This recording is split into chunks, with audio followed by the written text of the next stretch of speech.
Boa noite, cada um de vocês, famílias, irmãos e irmãs, nosso estudo bíblico desta quinta-feira, dia 9 de julho de 2020.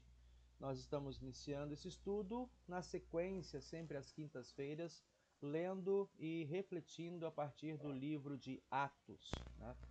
Tendo a temática de nossa igreja, estudos de igreja em grupos. Nós estaremos estudando hoje o capítulo 5, a partir do versículo 12, até o final deste capítulo.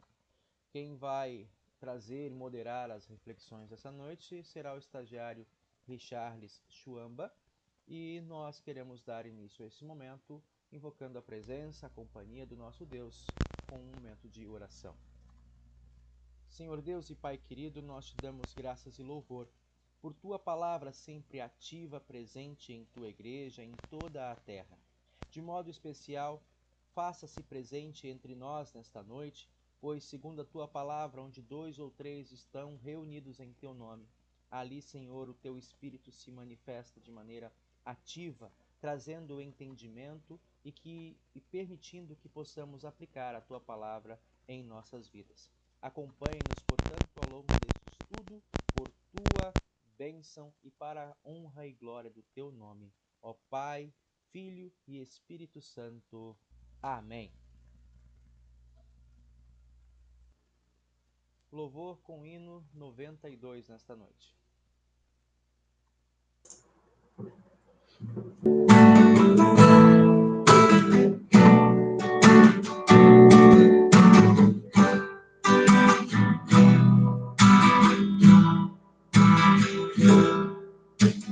Dá-nos a tua palavra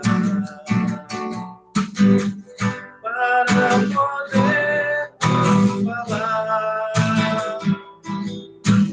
aos que estão afastados da verdade, fazer a ti voltar.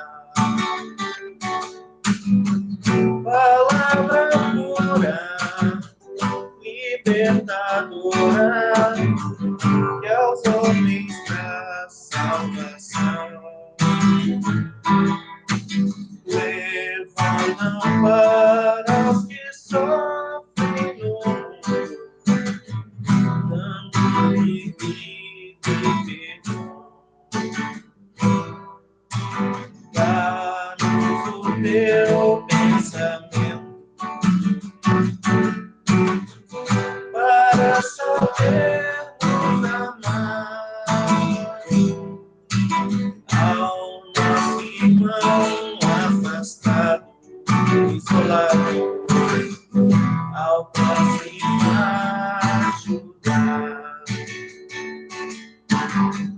O abandonado, necessitado, ao teu caminho levar.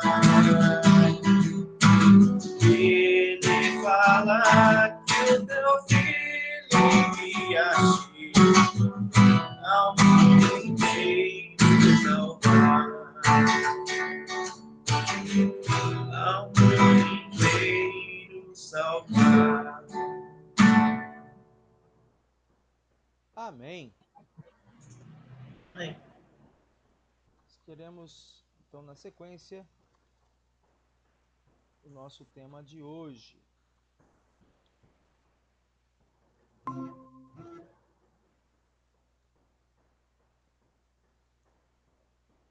Então, tomando os versículos 12 do capítulo 5 e seguindo aí avante, o Richards vai ficar com a transmissão e a transição dos slides também, por conta dele. Eu vou ficar apenas com a imagem de vocês. De vez em quando eu vou fazer alguma transição aqui, mas a transição hoje ele vai estar correndo com os slides e aí no que for necessário, assim, para pelo menos a imagem que eu tenho aqui que está sendo gravada, eu faço algumas colocações. Tá bom? Muito bem. Você está com a palavra, meu irmão. Ok. Seguindo, então, a nossa sequência de leituras. Nós estamos aí em decorrente da leitura do capítulo 5. Na semana passada, nós terminamos com a leitura sobre Ananias e Safira. E agora nós chegamos à continuação disso. O que aconteceu depois disso? A gente viu que muitas das pessoas ficaram assustadas com as consequências que acabaram tendo após o ato pecaminoso do casal, né? E também após a consequência desse ato, que foi a morte dos dois. Então, muitas pessoas ficaram admiradas com aquilo, ficaram perturbadas e espantadas, né? E vindo a algumas conclusões da semana passada que a partir do que nós vamos estudar aqui também, vão acabar caminhando conosco, né? E nós vamos fazer essa leitura em 3 partes, primeiramente do 12 até...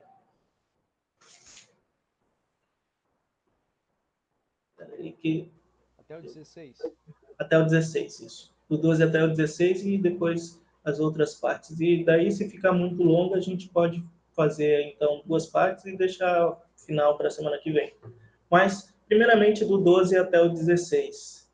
Então, a leitura já está aí na tela e assim está escrito.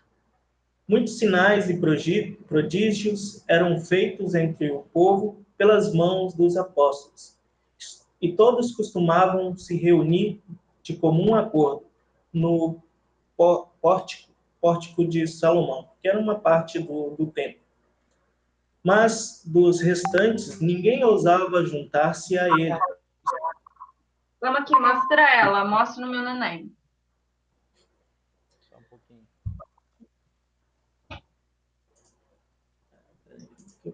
É cabelo, meu. Ok? Segue lá, Richard, por favor. Continuando o versículo 13. Mas dos restantes, ninguém ousava juntar-se a eles. Porém, o povo tinha grande admiração por eles. E aumentava sempre mais o número de crentes no Senhor. Uma multidão de homens e mulheres, a ponto de levarem os enfermos até as ruas e colocarem sobre os leitos e macas, para que, ao passar Pedro, ao menos a sua sombra se projetasse sobre alguns deles, vindo também muita gente das cidades vizinhas de Jerusalém, levando doentes e atormentados por espíritos imundos, e todos eram curados. Essa é uma primeira das 3 partes quatro partes desse capítulo, né, do capítulo 5. E um aspecto interessante a se destacar aqui é uma semelhança àquilo que a gente viu com Jesus. A gente vê por todo o Evangelho que por onde Jesus ia, muitas pessoas o seguiam, e pessoas que precisavam de alguma cura, alguma coisa do tipo. Mas também há essa diferença, que a primeira diferença, e é bem óbvia, aqui não é Jesus, são os discípulos. E uma outra diferença interessante é que Jesus sempre estava fugindo da multidão para que não confundisse. E ele não era simplesmente o curandeiro, mas o enviado por Deus, o Filho de Deus, e com uma missão que ia além disso, além de apenas curar doenças e curar anomalias em nosso corpo. E algo interessante eu fui buscar aqui no texto de Mateus 10, versículo 8, onde Jesus está enviando os discípulos. Ele tinha acabado de escolher os discípulos, e aí ele envia os discípulos para pregar a sua palavra, e algo que ele diz Em seguida, olha, eu dou autoridade a vocês a fazer muitas curas e a fazerem esses sinais. E assim, a pregação da palavra ia ser também facilitada por causa desses sinais. Algo mais a se destacar que, antes da gente passar para os pontos marcados já,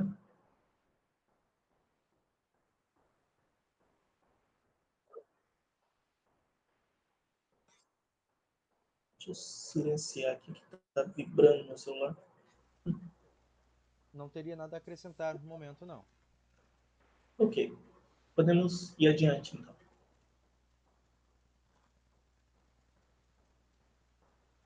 Bom, o ensino, nós podemos aprender sobre os hábitos estabelecidos pela igreja primitiva. O primeiro ponto em questão é o que o versículo 12 diz a respeito que os apóstolos faziam ou estavam fazendo. Vamos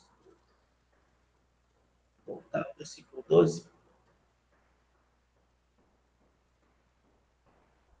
Muitos sinais e prodígios eram feitos entre o povo pela mão dos apóstolos. Todos costumavam a se reunir de comum acordo no pórtico de Salomão.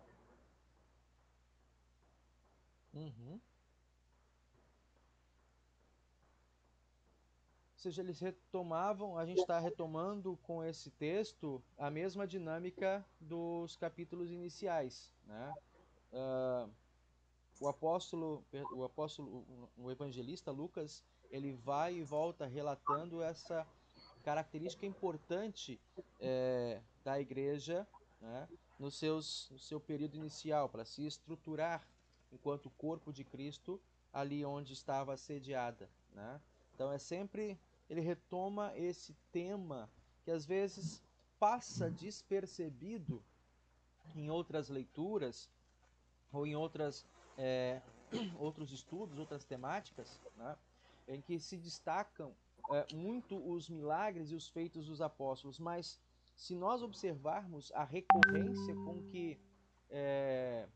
com que Lucas retoma esse tema, né, ele faz isso em Atos 2:42, depois em Atos capítulo 4, né, e em Atos capítulo 3 também ele retoma esse tema, e agora de novo falando das marcas, características da igreja no primeiro século, né? Eu acho que é um ponto interessante de nós ressaltarmos, né, em que a vida e o culto da igreja, ou a vida da igreja em torno da palavra, era o que dava, o que deu, né, e o que continua a dar sustentação ao ensino da igreja, né, e a identificação da igreja. Embora lá, naquele momento, não tivesse um Novo Testamento, um cânon do Novo Testamento, eles se pautavam nos ensinos dos apóstolos, que por sua vez remontavam o Antigo Testamento, né? Acho que como uma igreja confessional, acho que é um ponto da gente destacar, né, por os nossos dias, que sustenta a igreja, o estudo em torno da palavra. Mas vamos lá. Uma coisa interessante, eu tinha até marcado aqui, sobre os milagres e essas curas que os apóstolos faziam, né? Em momento algum, isso parece estar em foco, né? Isso acontece, eles fazem, eles realizam curas e milagres, mas isso não parece ser o foco, e nem deve ser, porque o foco é a pregação da palavra. Então, sempre as pessoas iam atrás deles, a, por causa dessas coisas que eles tinham, né? Enfim, essas enfermidades. Mas o que os apóstolos sempre faziam por meio desses sinais era a pregação da palavra. Eu lembro aqui um dos versículos-chave, quando está terminando o Evangelho de João, que quando o evangelista diz, muitos outros sinais próprio Jesus fez, mas esses daqui foram escritos para que vocês creiam que Jesus Cristo é o Filho. Da mesma forma, eu acredito que acontecia ou aconteceu com os apóstolos, né? Eles também fizeram esses milagres, realizaram esses milagres, essas curas. Isso possibilitou eles irem a vários lugares, como na sequência aqui a gente vai ver onde eles acabaram indo, né? Mas esse não é a questão, não é o terreno, mas o que isso permite, né? Essa é uma questão interessante de se marcar. Enfim, a gente pode continuar? Pode. Melina, ajudar? Também lemos no versículo 12 que os crentes costumavam e que eram muito bem considerados pelo povo. Como você pode imaginar quando ouviram sobre Ananias e Safira? O que os crentes costumavam a fazer?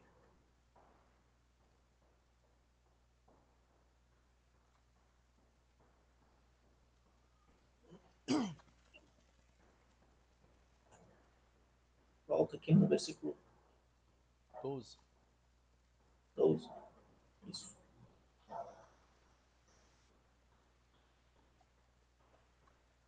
Costumavam se reunir. E é interessante que é em um local público, né? Não primeiramente ali. Se aqui com o mouse eu consigo demarcar.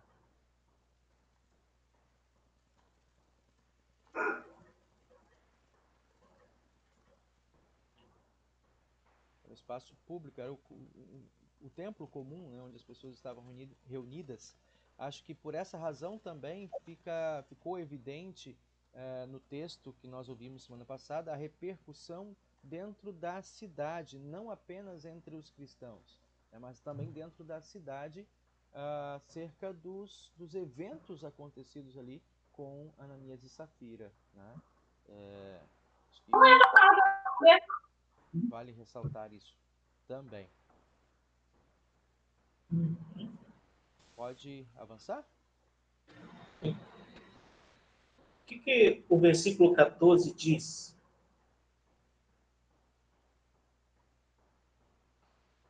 Versículo 14, né? Crescia mais e mais a multidão dos crentes, tanto homens quanto mulheres, agregados ao Senhor. Então, de novo, né, o desenvolvimento da igreja a partir daquilo que era ensinado. Continuando, essa primeira parte é realmente uma verificação de texto, né? E então lemos algo novo. O que é dito no versículo 15? Versículo 15. A ponto de levarem enfermos até pelas ruas e colocarem sobre leitos e macas, para que ao passar Pedro, ao menos a sua sombra se projetasse em alguns deles, né? De novo, aqui a gente começa a perceber isso, quando a gente dá destaque apenas a esse ponto, podemos de novo perder o foco principal, né? Como as pessoas olhavam e viam os apóstolos a partir do que eles haviam feito, como que pela autoridade deles, né? Tanto houve cura quanto houve também a própria morte, quando Pedro anunciou para Ananias e Safira que o que eles estavam fazendo, né, era algo contra o próprio Espírito, né? E a repercussão disso trouxe uma notoriedade aos apóstolos, especialmente o apóstolo Pedro, que estava ali como o principal dentre os 12, né? Tá. E aí, com isso, se nós focarmos somente aqui, nós vamos perder o objetivo maior do texto, né? As pessoas ficavam ali impressionadas e queriam se colocar de novo até mesmo à sombra dos apóstolos, né? Por que isso acontece? Porque, de fato, os milagres são coisas espetaculares e servem, de fato, como um grande gancho para a aproximação, né? E naquele momento o que a igreja precisava era isso. Se marcar a sua autoridade, marcar a sua presença, né? Chamando a atenção das pessoas para aquilo que os apóstolos tinham a dizer. Só que no primeiro momento, né, antes do que eles tinham a dizer, as pessoas iam impactadas, iam impressionadas por aquilo que tinham visto e não eram capazes de explicar, né? E à medida em que se aproximavam, então, eram trazidas, né, eram acolhidas para dentro dessa igreja pelo ensino que era dado. Então, vamos avançando aí esse versículo 15. Não sei se você trouxe mais algum complemento a ele. Acho que não. Não, não.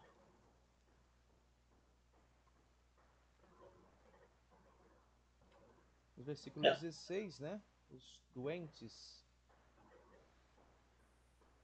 isso. Os doentes e os dominados por espíritos malignos eram levados aos apóstolos e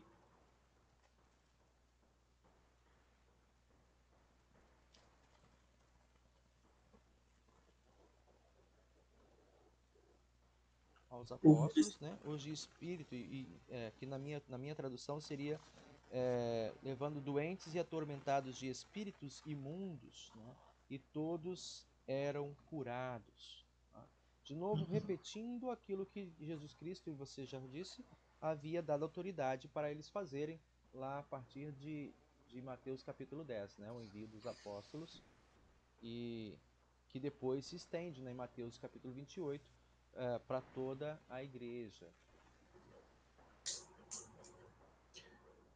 e lembrando, lembra bem a figura de linguagem que nós usamos na terça-feira, né, sobre o sacerdote universal. Uhum. Esse segundo envio de Jesus, né? Primeiro enviou os apóstolos e estendeu esse envio a todos os demais da igreja, né? Por Uhum. meio da pregação dos apóstolos e desses outros que foram que foram também entrando junto, nós também fomos trazidos, fomos atingidos, né, melhor palavra. Muito bem. Aí vem uma pergunta de fechamento, né? O que você aprendeu sobre os hábitos da igreja em relação à cura dos doentes? O que nós podemos trazer de novo com as nossas experiências, com aquilo que nós já aprendemos nos outros estudos, e que podem trazer algo novo com essa leitura que nós fizemos desses 5 ou 6 versículos.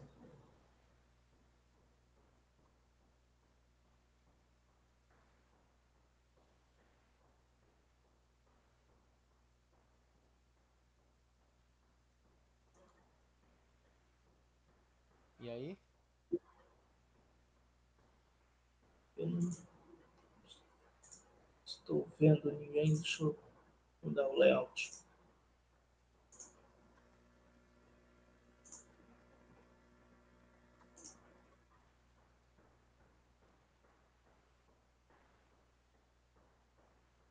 Eu não consigo ver, eu só consigo ver ou a apresentação ou Você não consegue ver o outro? Deixa eu ver o que aconteceu. não, eu só consigo ver ou os outros.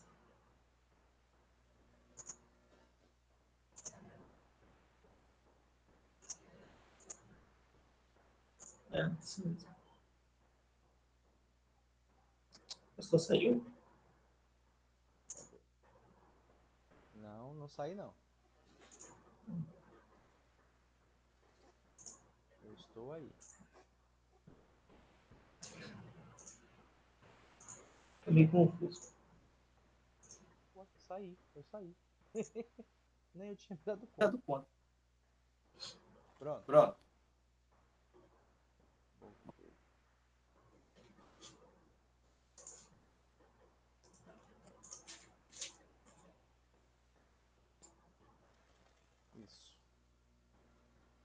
Estou de volta. Hoje nossa internet está uma bênção, né, Cláudia?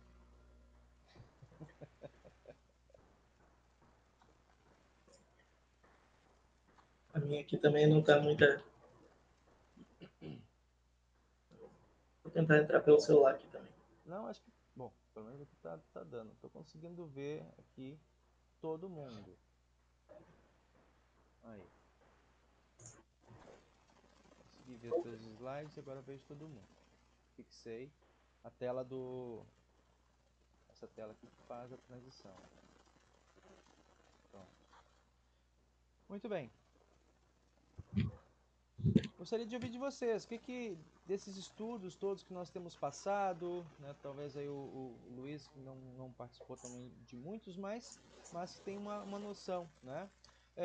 O que nós podemos, ou que podemos refletir a partir dos hábitos da igreja em relação à cura dos doentes? Gostaríamos de ouvir vocês.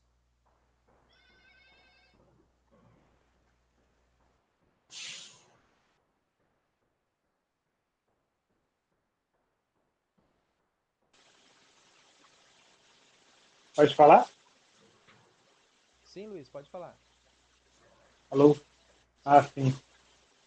É uma coisa que eu sempre me chamou a atenção, me trouxe muita curiosidade essa parte aí, né? Que o modo de ação de Cristo, né? Sempre foi usando os milagres, né? Tanto que o primeiro milagre que revelou ele foi a transformação da água em vinho, né? Justamente para chamar a atenção das pessoas. E as pessoas ficaram todas maravilhadas para, através disso, poder revelar, ele poder se revelar a palavra dele.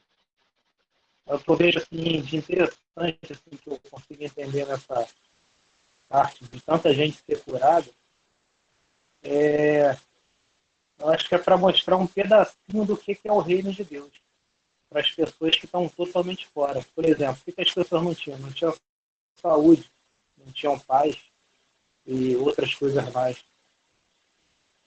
Coisa de que quem está na presença de Deus, né, no reino de Deus, não tem falta.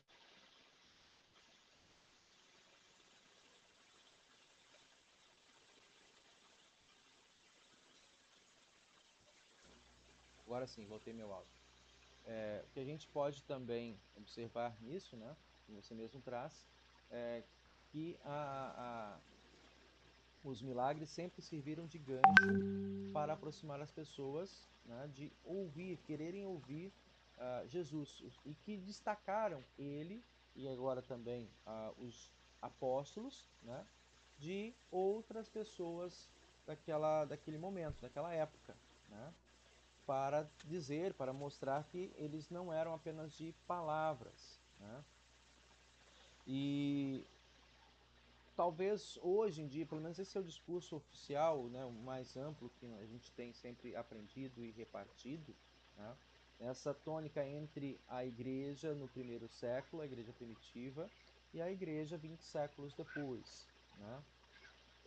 O fato de que naquele momento a igreja, a autoridade apostólica, a autoridade eclesiástica, ela se fazia pelo, pelos atos, né, pelas maravilhas que Deus realizava através dos seus apóstolos, né? E com o passar do tempo, e isso até mesmo as cartas vão sempre trazendo, a gente vai sempre reafirmando isso, esses sinais, eles começam a reduzir a sua intensidade, o espaçamento entre eles, né? Quando nós tomamos isso no Evangelho, nos dias de Jesus Cristo, e o início do Evangelho, perdão, no início do relato que Lucas faz na carta de Atos dos Apóstolos, nós podemos fazer uma associação com aquela profecia de Joel capítulo 2, né, acerca dos eventos que estariam acontecendo nos últimos dias, para anunciar o novo reino, né, o reino do Senhor, que é citado lá em Atos capítulo 2. Deixa eu me encontrar aqui. Sim, no versículo 16 e 17 do capítulo 2, Diz assim, olha, o que ocorre é o que foi dito pelo profeta Joel. Acontecerá nos últimos dias, diz o Senhor, que derramarei o meu espírito sobre toda a carne, vossos filhos e filhas profetizarão, os jovens terão visões, sonharão os velhos, né? Até sobre os meus servos e minhas servas derramarei o meu espírito naqueles dias e profetizarão. Mostrarei prodígios em cima no céu e sinais embaixo na terra. Tá? E aí ele continua descendo, e acontecerá que todo aquele que invocar o nome do Senhor será salvo. Então, todos esses sinais e prodígios, né, que aconteceram e que foram registrados, vale ressaltar também, não eram todos que eram curados. Tá?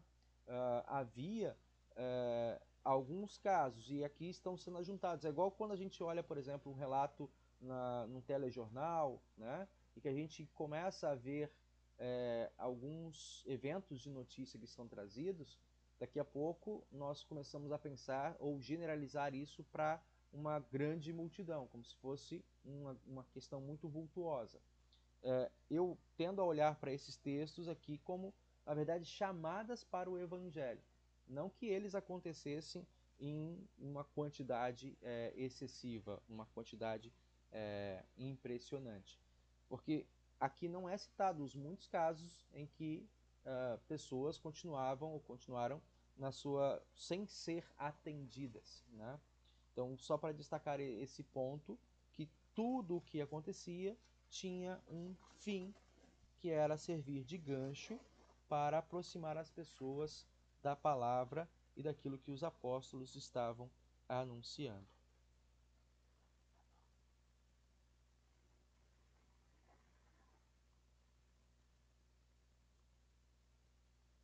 Podemos seguir? Charles?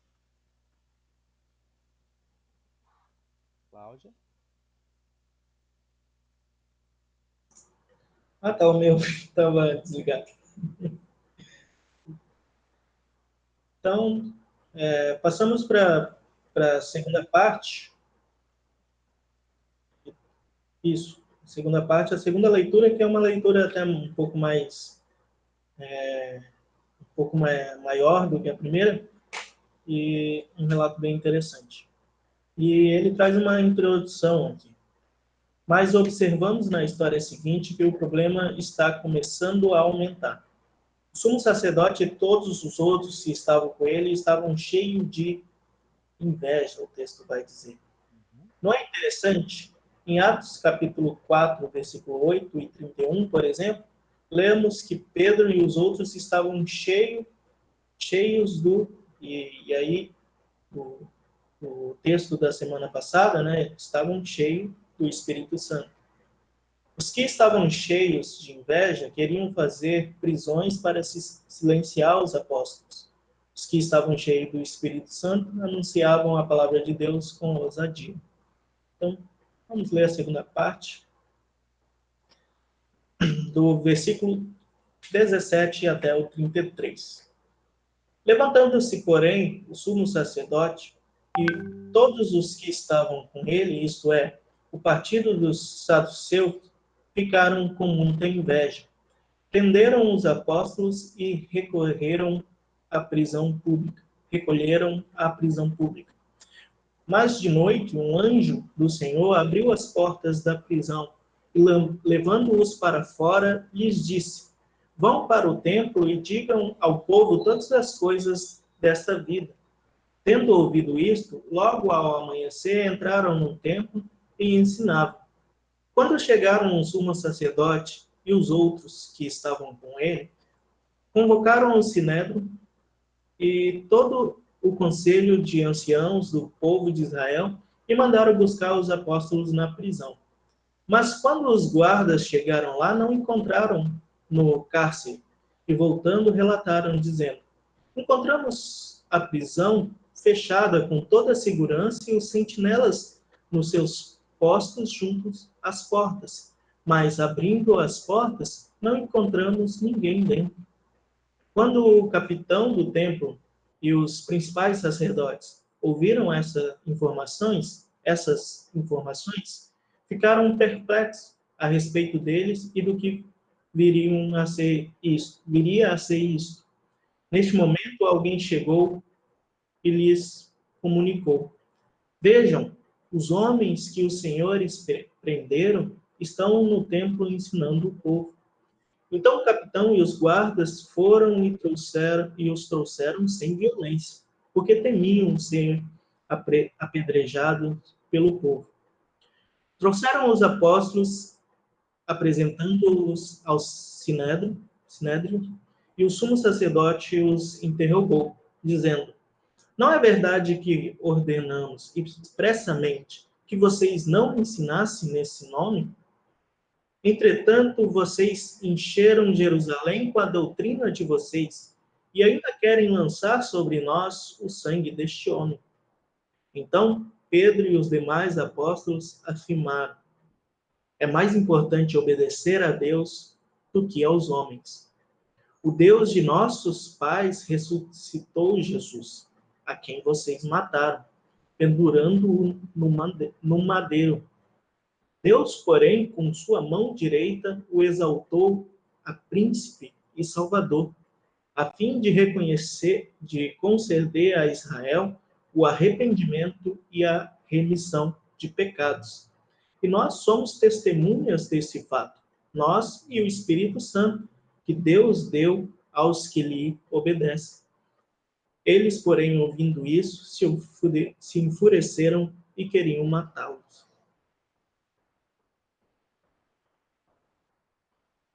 Muito bem.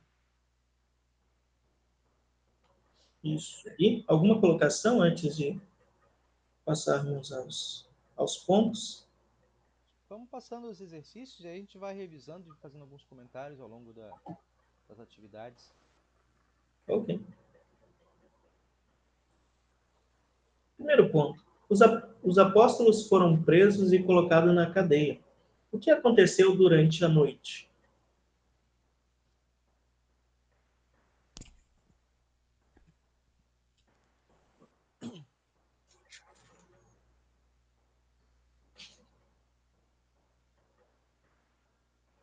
Os versículos 19 e versículo 20.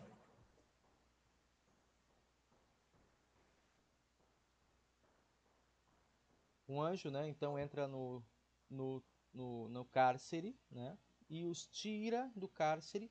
E interessante que chama a atenção ali pelo relato de Lucas é que as portas, né, e cadeados permaneceram fechados, como se, bom, o texto não fala, né, mas há uma fuga espetacular, né? Daria um bom tema aqui de estudo, uma chamada uma chamada épica, assim, uma fuga espetacular, né? Os discípulos de Jesus, os apóstolos saem da prisão, do cárcere, né? Sem mexer com as chaves. Bom, isso chama a atenção, isso impressionou, né? Porque eles saíram dali e imediatamente, de novo, né? Por que eles foram parar lá? Vem a questão da inveja, da perseguição, né? Da opinião pública que estava se colocando contra as autoridades eclesiásticas, né? E percebe aqui na pregação que vem mais à frente que eles não se intimidavam, né, em trazer e anunciar lei, né, até mesmo para as autoridades. Esse é o problema. O evangelho estava se tornando algo perturbador, estava perturbando aquela ordem pública estabelecida pelas autoridades religiosas, né? Remonta aqui uma coisa que ainda é atual, né? O antissemitismo. Vocês estão levantando a opinião da população contra nós, dizendo que nós matamos, né? De fato, quando nós somos confrontados com a palavra de Deus e chocados com essa verdade, né? Vocês são responsáveis pela morte do Senhor Jesus. Isso também conosco. No primeiro momento é de negação, né? Depois você tem a revolta, né? E em dizer eu não pedi, né? como eu agora estou sendo responsável por isso, né? E você tem um outro estágio que é a barganha, em que você, agora sabendo, você tenta devolver com a sua moeda. Não é o que está acontecendo aqui no texto, mas eles estão nesse segundo estágio. Não é a negação, mas a revolta contra aquilo que estava sendo dito, né? Eles não queriam assumir a sua responsabilidade como, como pessoas que levaram Jesus Cristo à morte, né? E isso tem implicações também para hoje. Quando nós rejeitamos a lei de Deus, quando nós não queremos estudar a lei de Deus, nós não tomamos consciência da gravidade do nosso pecado. E por essa razão também não conseguimos nos entregar, né, de maneira plena nas mãos do nosso Salvador. Sempre queremos ter um pezinho atrás de segurança particular, de uma segurança, de uma autojustiça, né? Ainda pequena que seja, de poder com ela oferecer uma moeda de troca diante do Senhor, né? Eu estava procurando aqui a respeito da prisão. Eu pensei que tinha sido o primeiro relato de prisão, mas pelo que parece é que em Atos 4, Pedro e João foram presos antes. Sim. E me chama a atenção essa forma como você bem disse, né? Essa fuga deles foi espetacular. E houve outras fugas espetaculares. Quer dizer, houve um outro caso deles estarem presos e aconteceu algo que é espetacular. Eles não fugiram daquela ocasião. Mas o que é interessante é o quão é oportuno essa passagem, esse relato, porque isso contribuiu muito para o que vai acontecer em seguida, já que os sacerdotes e aquelas pessoas que eram consideradas algo, né, na sociedade estavam com a inveja e estavam sendo atormentados pelo discurso dos apóstolos. Né? E isso foi algo que acabou sendo uma oportunidade para que o Espírito Santo pudesse, por meio dos apóstolos, fazer a pregação. E isso é interessante, né? Em outros momentos eles foram presos, mas não precisaram fugir ou não precisaram que os anjos fizessem com que eles fugissem para que a pregação fosse possível. E em outros momentos eles ficaram presos e lá dentro da cadeia eles pregaram. Então, é interessante os modos como o Espírito Santo age para que isso possa acontecer. Uhum. Ok, podemos ir para frente? Sim. Eu fui para trás. Então, o que os apóstolos fizeram? No versículo 21.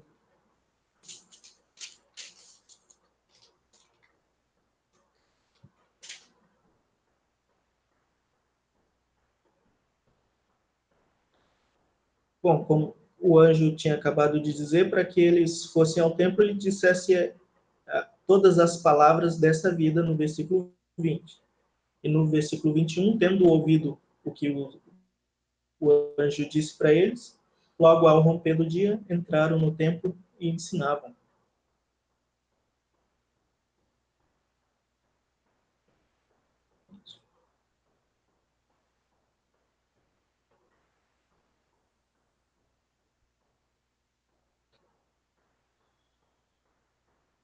Houve travamento? Travado não, né? Não, Tá. isso não.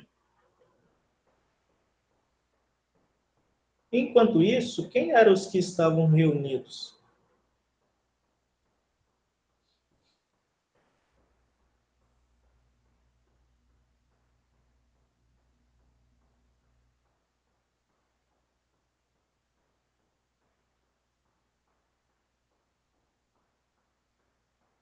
Estavam reunidos lá com a igreja, né? Os representantes, o povo da casa, né? Mas aqui a segunda parte diz, chegando, porém, o sumo sacerdote e os que com ele estavam, aí são os opositores do evangelho, né? A liderança ali, o Isso. sinédrio, né? E mais o Senado dos Filhos de Israel. Era o conselho parlamentar religioso da época.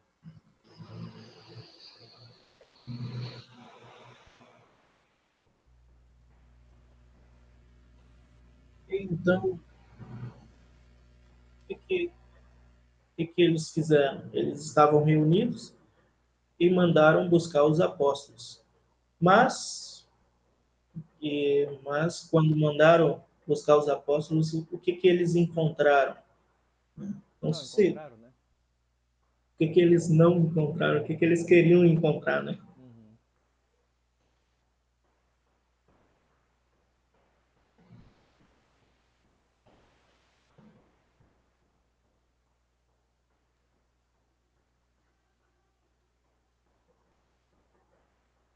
Avançando? Agora sim, consegui.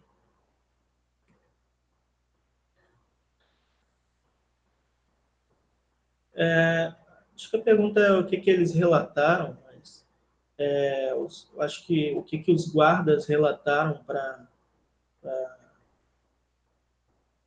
os sacerdotes, é isso? O que o versículo 23 diz? 22 a 23. Mas os guardas, indo, não os acharam no cárcere. E, tendo voltado, relataram, dizendo: achamos o cárcere fechado, com toda a segurança e sentinelas nos seus postos, junto às portas, mas abrindo-as, a ninguém encontraram. Alguém abriu o microfone? A Cláudia? Ah, sim, ela está tentando ativar lá, está com dificuldade. Continua.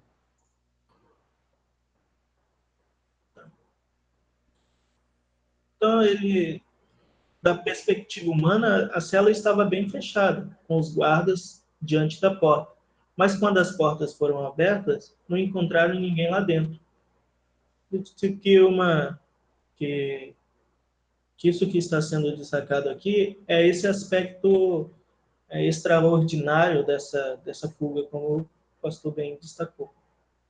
Algum outro destaque?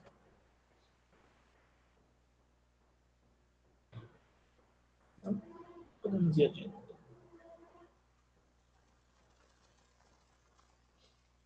Então, qual foi a reação dos líderes religiosos a partir dessa fuga dos apóstolos?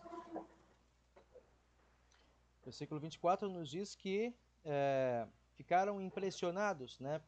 Ali a palavra que eu tenho na minha Bíblia é perplexos, né? A respeito deles e do que viria a ser isso, como, né? Estava acontecendo eles fugirem da prisão, né? Uma prisão que tinha uma segurança muito, imagino, né? Uma segurança destacada, porque eram pessoas que estavam causando um rebuliço grande ali para eles, né? Então, como que fugiram? Eu acho que é essa perplexidade e, ao mesmo tempo, de ouvir que naquele mesmo momento eles já estavam lá no pátio pregando, né? Ou seja, não foi uma fuga por temor, né? Eu acho que foi o que mais indignou aos perseguidores da igreja, né?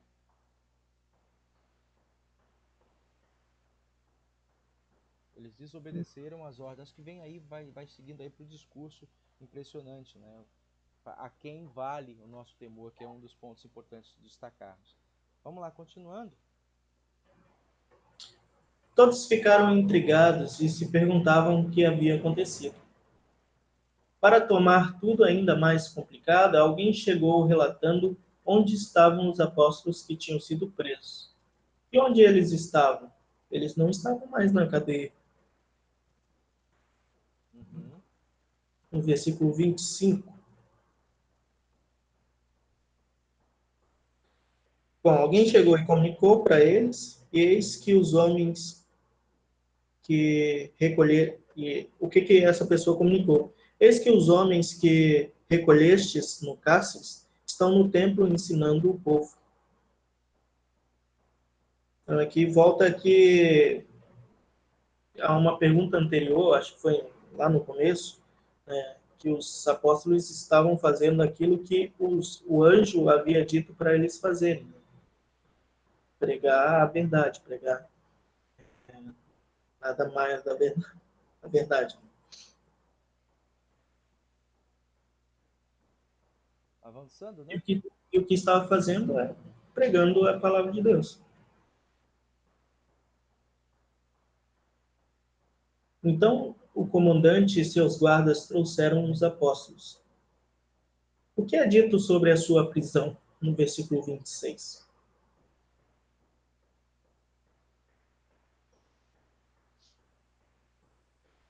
Trouxeram eles sem violência porque temiam o apedrejamento pelo povo. Né? De novo, reforçando, a opinião pública, né, estava favorável aos apóstolos. A população começou a perceber que o modo com o qual eles pregavam e a maneira também com que agiam no meio do povo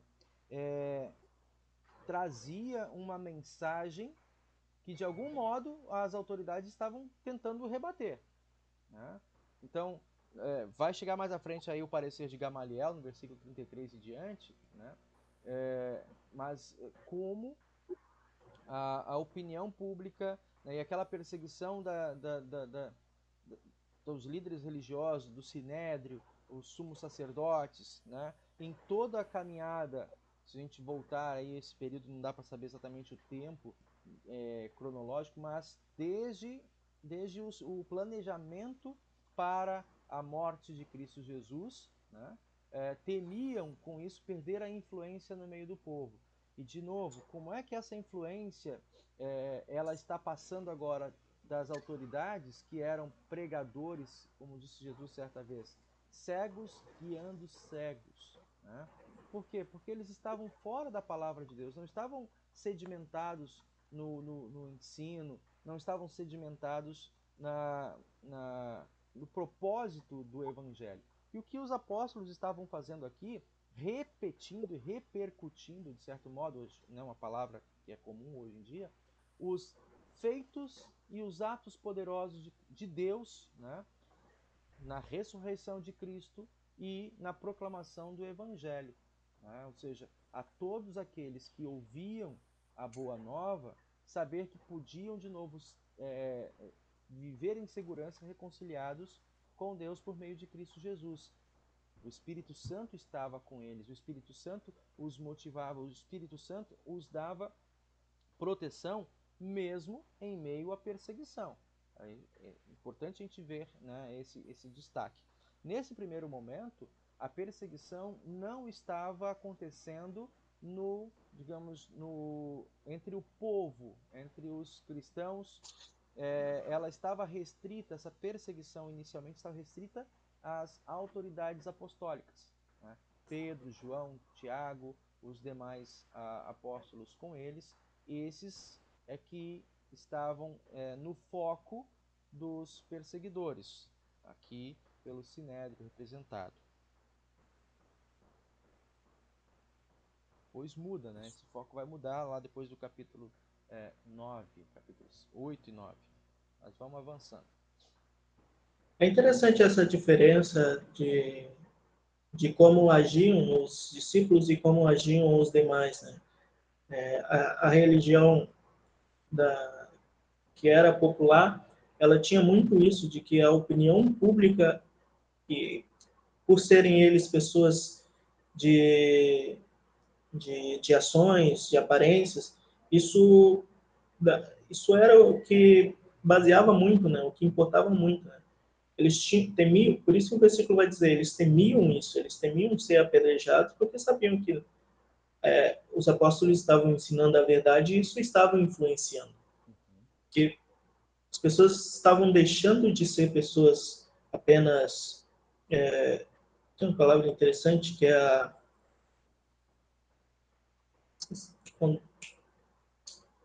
Cazuza até canta essa palavra. Enfim, quando você vai agindo pela massa pública sem entender, sem ao menos querer entender, sem ao menos saber, mas age porque é assim que as coisas acontecem. E ao abrir os olhos, né, com o Evangelho, com as verdades, isso estava mudando. E os sacerdotes, então esses homens religiosos, temiam que isso afetasse o seu modo de viver, né?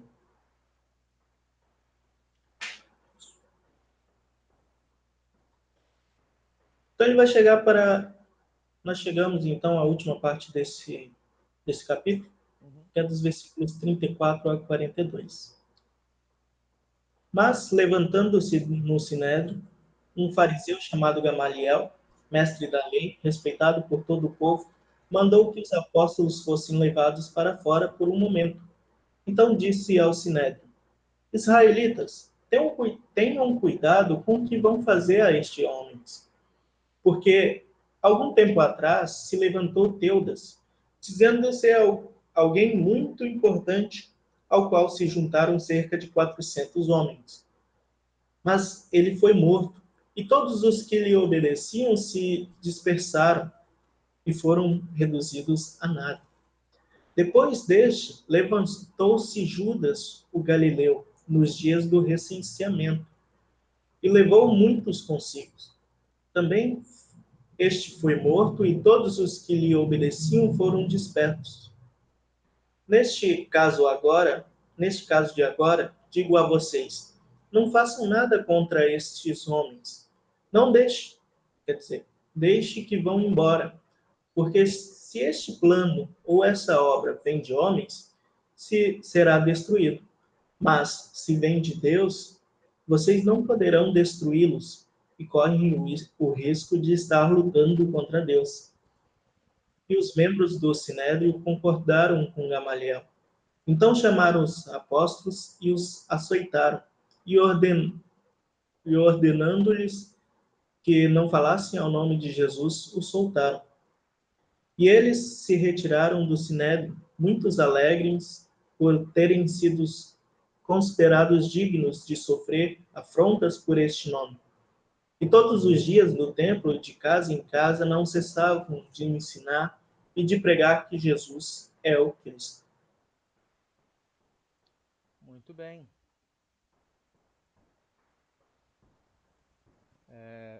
Aqui você traz algumas reflexões, né? Eu gostaria de convidar então para a gente partir para as reflexões, porque de novo elas vão voltar ao texto. Tem alguns pontos interessantes aqui na fala de Gamaliel, do meio, né, dos opositores. Gamaliel não está a favor do evangelho de maneira consciente, mas ele está sendo usado por Deus, sim, para testificar, digamos, um marco divisor, né, entre a verdadeira igreja, né, e as ideologias humanas, as falsas religiões, né. Convidar aí para a gente avançar para as reflexões, ali a gente vai tratando algumas coisas. Acho que ficou interessante ali como você traz. Então, há uma pequena reviravolta dos acontecimentos com esses homens que são religiosos. Eles passam a ter medo do que as pessoas foram fazer, do que as pessoas viriam a fazer. E aqui tem algumas passagens, que algumas o pastor até já citou, de como eles agiam também no tempo de Jesus. A primeira passagem de Lucas, capítulo 22, 2 diz: Os principais sacerdotes e os escribas procuravam uma forma de matar Jesus, porque temiam o povo. Eles não fizeram isso de modo escancarado, não procuraram prender Jesus logo de cara, mas procuravam escondido uma forma de acusar Jesus de algo que pudesse fazer ele ser preso.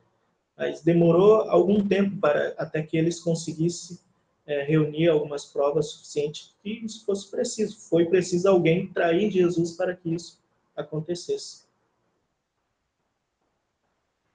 Segunda passagem de Marcos, capítulo 11, versículo 18, E os principais sacerdotes e escribas ouviram isso e procuravam uma maneira de matar Jesus, pois o temiam, porque toda a multidão se maravilhava de sua doutrina.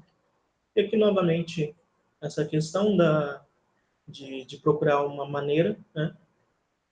A terceira passagem também vai segue nessa linha, de Mateus 25, capítulo, versículos 5 26, e Mateus 4 e 5. 26. Mateus 26. Isso, 26, 4 e 5. E deliberaram prender Jesus à traição e matá-lo. Mas diziam, não durante a festa, para que não haja tumulto entre o povo.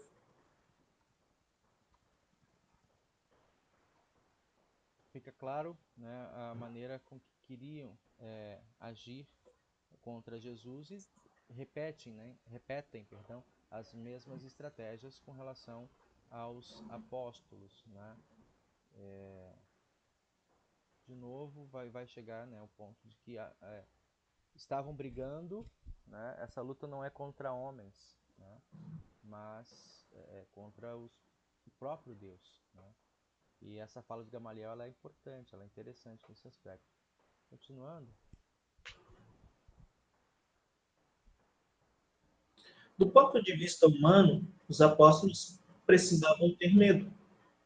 Eram eles que estavam na prisão por ordem das mesmas pessoas que crucificaram Jesus. Em vez disso, receberam a ordem: vão para o templo e anunciem tudo a respeito dessa nova vida. E eles fizeram exatamente isso. Mais uma vez, vemos como o Espírito os tornava ousados. Ao amanhecer, estavam de volta no pátio do templo ensinando o povo. Como explicar essa ousadia e coragem? Não foram estes mesmos homens que estavam trancados no cenáculo com medo dos, dos judeus, né? Dos líderes judeus. O que aconteceu com eles? O que fez essa mudança de atitude nos apóstolos? Causou essa mudança de atitude?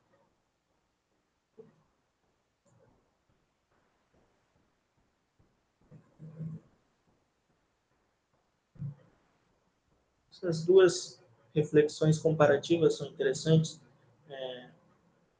O, como que os sacerdotes e escribas agiam, né, por trás das escondidas, pois tinham medo, e como que os discípulos também agiram antes e depois, né, do dia de Pentecostes. Dá para perceber essa mudança, né? A reflexão aqui traz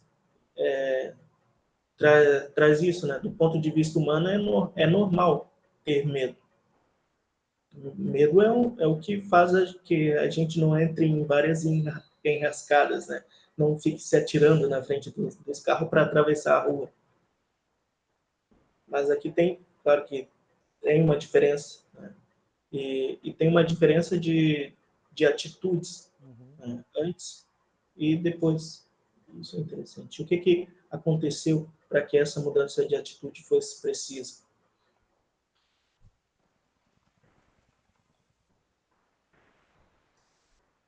Fica claro aí no texto a, a proeminência do Espírito Santo, né?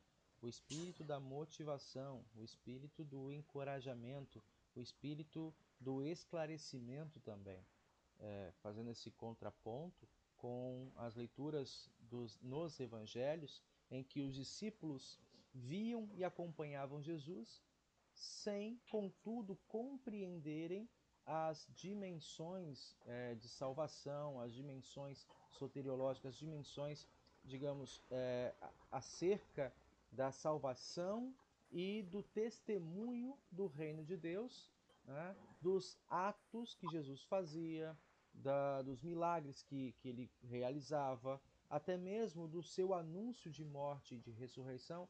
E em vários momentos nós vemos os discípulos meio que tapados, né?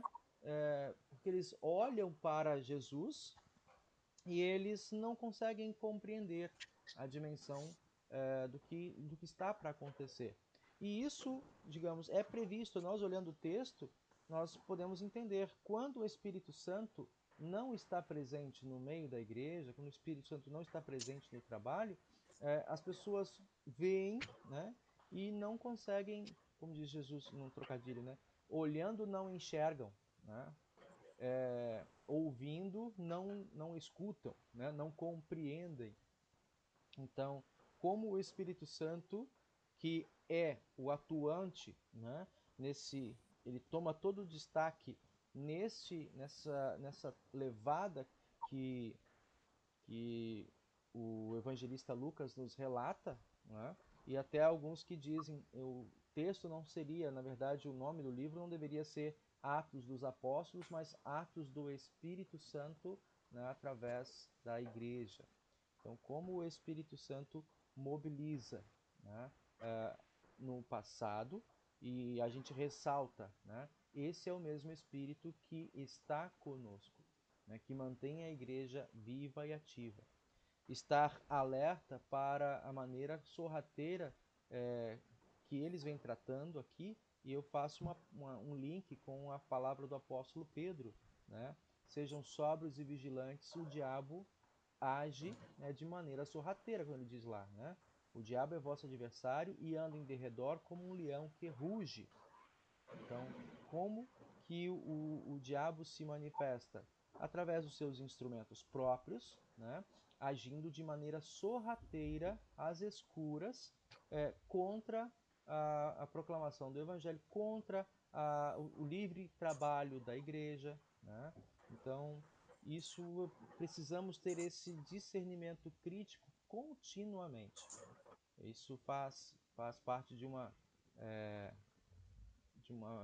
bom exercício cristão, de percebermos no lugar onde nós estamos, de perceber o tempo em que nós estamos vivendo e onde e de que maneira pode hoje o inimigo estar trabalhando contra a palavra, né? Podemos avançar? Tem aqui, acho que, algumas atividades ainda a partir do versículo 27, né? Foi Charles? Tá por aí?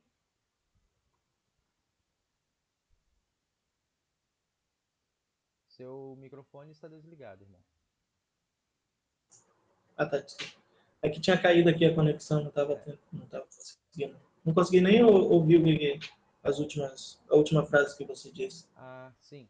Eu dizia sobre a maneira sorrateira com que os perseguidores da igreja agiam no primeiro século, né, relatado que nós falamos aqui, e fiz um link com 1 Pedro capítulo 5, versículos 8, né, e diante, quando o apóstolo Pedro relembra e ressalta para que nós estejamos sempre alertas. O diabo age de modo sorrateiro utilizando dos seus instrumentos. Muitas vezes, né, aqui nesse caso, as próprias autoridades eclesiásticas, quando tentavam, ao seu modo, abafar o evangelho, abafar o testemunho dos apóstolos que estava levando essa notícia de reconciliação ao povo, né? E aqui a gente pode puxar muitos outros ganchos ao longo da história, né? Dos momentos em que, digamos, a igreja instituída, de algum modo, tentou calar a própria palavra, né? E como Deus, de novo, utilizando os seus recursos, muitas vezes não necessariamente recursos sagrados, né? Como a gente vê na Idade Média, com a disseminação de textos e porções da Bíblia quando Gutenberg, né, promoveu ali a tipografia, né, e as pessoas começaram a ter porções da palavra. Lutero, outros reformadores começaram a combater ensinos que, de certa maneira, estavam repetindo o que nós vemos na história, né? O evangelho acerca de Cristo sendo ocultado, né? Sendo tapado, obscurecido por interesses de autoridades, né? Por interesses escusos. E isso a gente tem que estar alerta de tempo em tempo de como, de novo, né, o inimigo pode estar trabalhando em nossos dias tentando obscurecer o acesso das pessoas ao Evangelho. Seria isso aí a minha contribuição. Isso é interessante, essa questão de em tempos, meio que é um ciclo, né? Como acaba que a sabedoria humana acaba tentando acrescentar algo, mudar algo para ficar mais fácil o entendimento, ou para tentar deixar mais preciso a palavra de Deus. Eu acabei lembrando que esses grupos religiosos existentes no tempo dos apóstolos, no tempo de Jesus, eles já foram criados, já foram se formando para deixar a palavra de Deus pura, né, no período intertestamentário, né, para não acrescentar nada com a, com a quando os povos foram dispersando, então para deixar a lei que eles tinham, para não mudar, não acrescentar, isso, de certa forma, eram 10 mandamentos. Eu não lembro. Os apóstolos foram levados diante do conselho, no versículo 27. Quais foram as suas acusações? No versículo 28. De novo, né, repercutindo o que já haviam dito, que eles se calassem diante do ensino que estava afrontando as autoridades religiosas, né, de novo com a acusação de que eles teriam matado Jesus, né? Quereis lançar sobre nós o sangue desse homem, versículo 28. Essa foi a acusação. Eles estavam se sentindo intimidados e oprimidos pela opinião pública, né?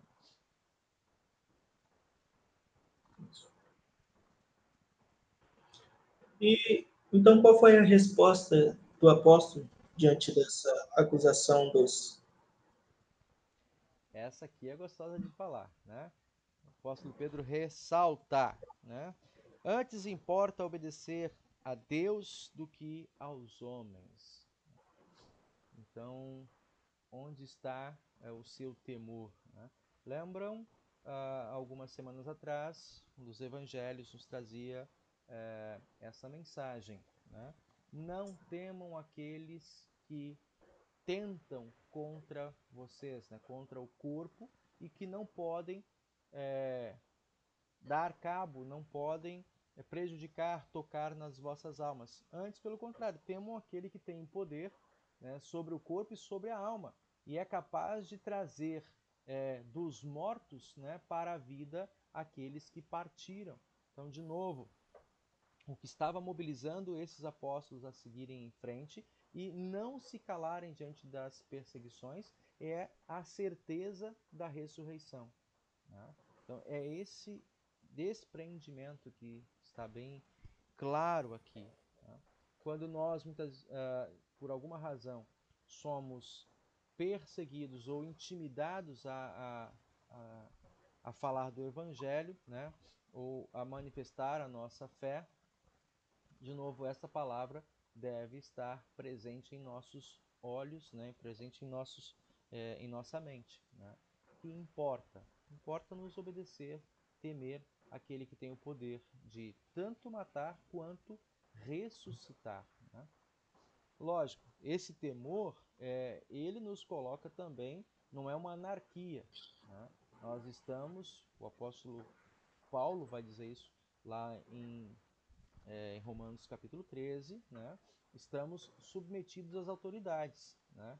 Como ministros do Senhor.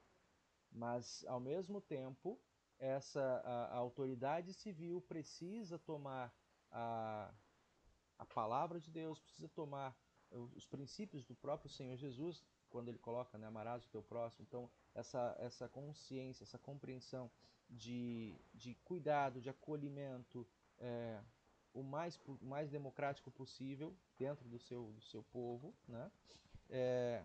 A partir da ética cristã. Tá? Mas quando somos, e aqui nesse caso, confrontados, né, e impelidos a tomar uma decisão em submeter-se à autoridade civil, né, ou submeter-se à autoridade cristã, autoridade bíblica, né, nós precisamos aí fazer essas ponderações e importa servir a Deus. Será que foram essas palavras que influenciaram a Lutero quando ele, diante do, do Papa e da Inquisição, ele disse, olha, se vocês me provarem, é, eu não lembro a frase direito, mas se através das escrituras sagradas me provarem que isso, tudo que eu escrevi está errado, então eu renego. Acredito que Lutero estava dizendo algo do tipo, né? Que, olha, antes importa obedecer todas as escrituras sagradas, tudo aquilo que os apóstolos ensinavam, pela coragem que Pedro também tinha para ensinar diante de todo o conselho, diante de pessoas que eram consideradas grandes também na época deles. Antes importa confessar essa fé do que obedecer ao que o Papa, obedecer ao que qualquer um diz, né? Se for contrário aos ensinamentos bíblicos, se for contrário à palavra de Deus. Acho que é bem parecido, né? Luiz, tu conhece essa fala, esse texto de Lutero, quando ele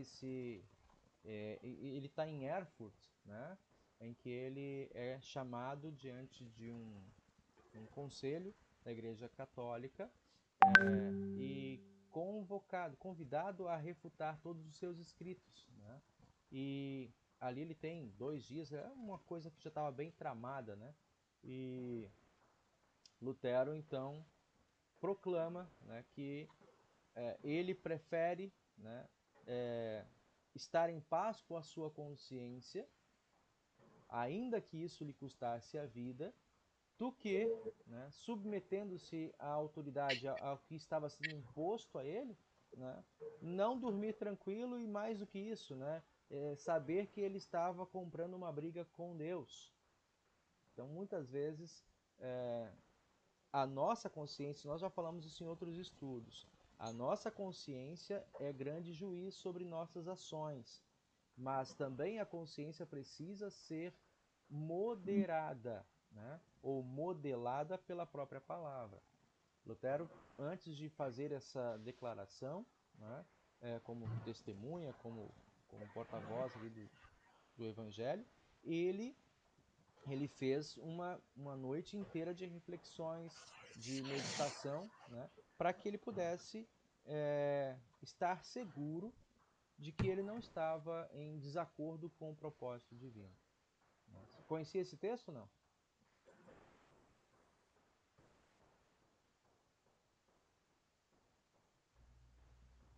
Não estou te ouvindo. Seu microfone está fechado.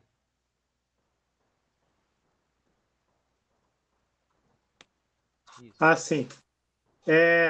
Assim, lendo, eu não conhecia lendo, mas eu conheci essa passagem através do filme de Lutero. Então, tem a ver com esse ponto, né? A quem temer, né? Então, essa é a condição. Podemos avançar, Richard? Podemos. Pedro continua, e o que ele afirma outra vez no versículo 30? Vou deixar aqui. Versículo 30. O Deus de nossos pais ressuscitou a Jesus, a quem vós matastes, pendurando-o no madeiro. Uhum.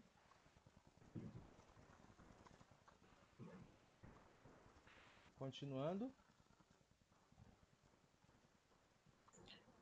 Por causa da sua ressurreição, o que Jesus conseguiu?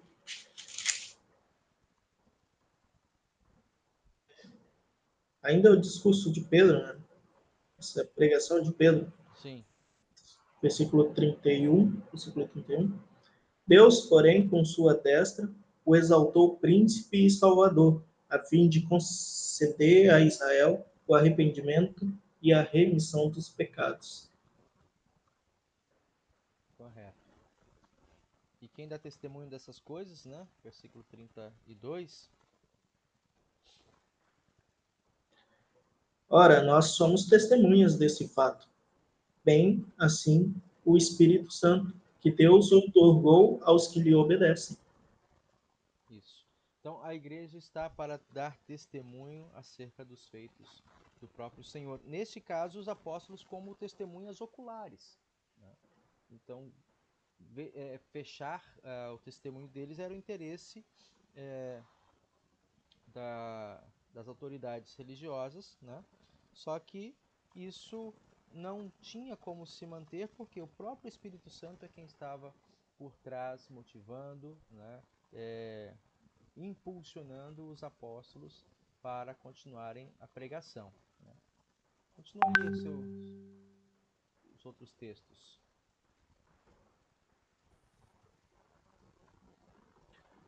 É dito que quando os membros do conselho ouviram isso, ficaram como que o que eles quiseram fazer, como eles ficaram.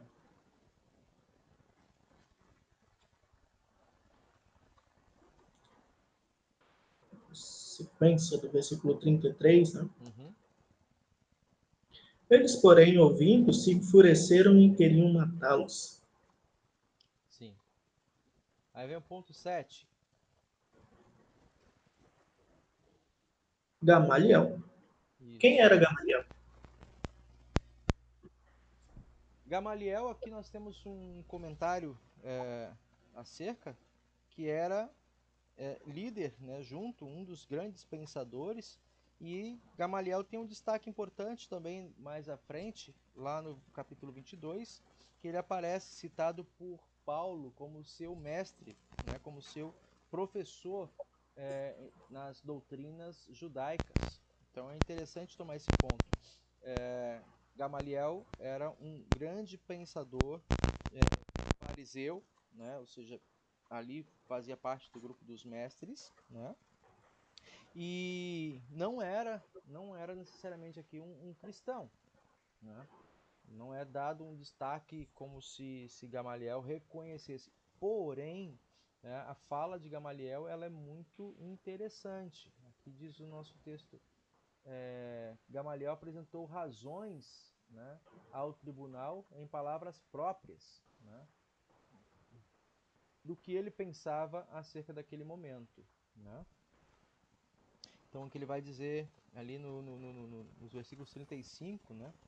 Israelitas, atentai bem no que vou dizer a vocês, né? O que vocês vão fazer a essas pessoas, né? Já houve tempo em que levantou-se entre nós alguns, como Teudas, insinuando que ser ele alguma coisa. Né? E a ele se agregaram cerca de 400 homens. Contudo, depois de morto, todos os que prestavam obediência, ou seja, seus discípulos, se dispersaram e deu-se em nada. Depois, levantou-se também Judas, um galileu, nos dias do recenseamento. Aí aqui a gente não dá para saber de imediato, né, de quando ele está falando. Provavelmente esse dia do recenseamento aponta para o recenseamento que o próprio Lucas relata lá no início do Evangelho. O recenseamento em que em que José e Maria saíram de Nazaré em direção a Galiléia, mais ou menos então há uns 35 anos atrás, né? Então, naquele tempo, um outro líder, né, religioso levou muitos consigo, mas também aquele pereceu, né, e todos que obedeciam se dispersaram. Então, observar movimentos religiosos, né, movimentos que nós pegamos, tem um autor na época, um professor nosso, professor de história do Novo Testamento, relatou dos diversos messias, né, ou movimentos messiânicos já nos dias de Cristo, que se levantavam falando de tempos apocalípticos, se levantavam afirmando serem eles mesmos os enviados, e, de certo modo, isso pode nos ajudar a olhar para a maneira como os líderes, né, os fariseus, saduceus, os líderes religiosos, o sinédrio, não é colocar todo o descrédito neles, mas a maneira como, assim, dá para entender, até certo ponto, esse ceticismo por parte deles. Ou seja, não é que Jesus apareceu, despontou como um Messias, né? Mas haviam outros movimentos religiosos e outros que se autoproclamavam Messias, né? Contudo, e aqui essas falas de Gamaliel servem para, e são palavras proféticas, né? Fiquem atentos ao que vai acontecer. Se isso for um movimento de natureza humana, assim como os outros movimentos, vai se dispersar com o tempo. Contudo, né, se esse que ressuscitou, e esse é um ponto diferencial, percebe? Tanto no relato acerca de Teudas quanto desse Judas o Galileu, ambos morreram e permaneceram mortos, né? E nisso se dissipou, se extinguiu o trabalho que eles promoviam, né? De novo, a gente vai chegar lá no apóstolo Paulo em 1 Coríntios capítulo 15. Se Cristo não ressuscitou, né, o nosso trabalho é vão. Né? Estamos fazendo de Deus mentiroso. Então, o testemunho da igreja cristã, o testemunho dos apóstolos, tanto com o apóstolo Pedro, voltando agora aqui ao nosso texto, né, os capítulos anteriores, eles estão sustentados, respaldados pela ressurreição de Jesus Cristo. Isso é o diferencial que marcou e que marca até o fim dos tempos, né, ser Jesus Cristo o verdadeiro Messias. E embora hoje nós vemos grupos como os próprios judeus que aguardam ainda a manifestação do Messias, né, em tempos vindouros à frente, nós podemos dizer pelo testemunho da Escritura, né, que Cristo marca e destaca dentre outros que se afirmavam Messias, que se afirmavam enviados de Deus, né, pela sua ressurreição. Eles morreram e permaneceram nas suas sepulturas. Cristo, porém, ressuscitou dentre os mortos. Aí o apóstolo Paulo vai dizer, né, nisso está a sustentação do nosso testemunho. Né? É por causa desse fato que nós, enquanto igreja, levaremos esse evangelho à frente, essa boa notícia à frente. Né? E acho que é um ponto muito, muito importante aqui de nós ressaltarmos, né?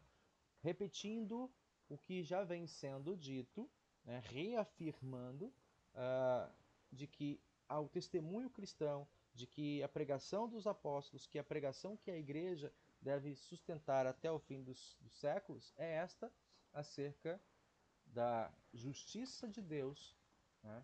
Que crucifica em Cristo os nossos pecados, né? Os nossos pecados estão crucificados em Cristo, e da ressurreição, da justiça que é tirada, né, a partir de Cristo e da sua ressurreição, lançada sobre todos os que creem no seu nome, né, os que confessam o seu nome. E esse é o povo santo, o povo escolhido, que caminha, né, a igreja que segue no caminho até a ressurreição.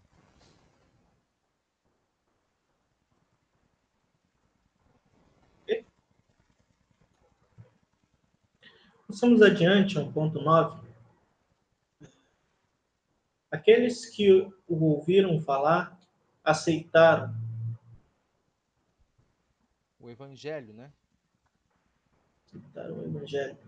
E o que Isso. fizeram em seguida? Versículo 39.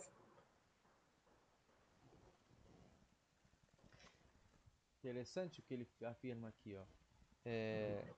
Se esses, né, se o que eles fazem, se o que eles pregam, tá? Se o que eles vivem, se é de Deus, não podereis destruí-los, para que não sejais, porventura, achados lutando contra Deus.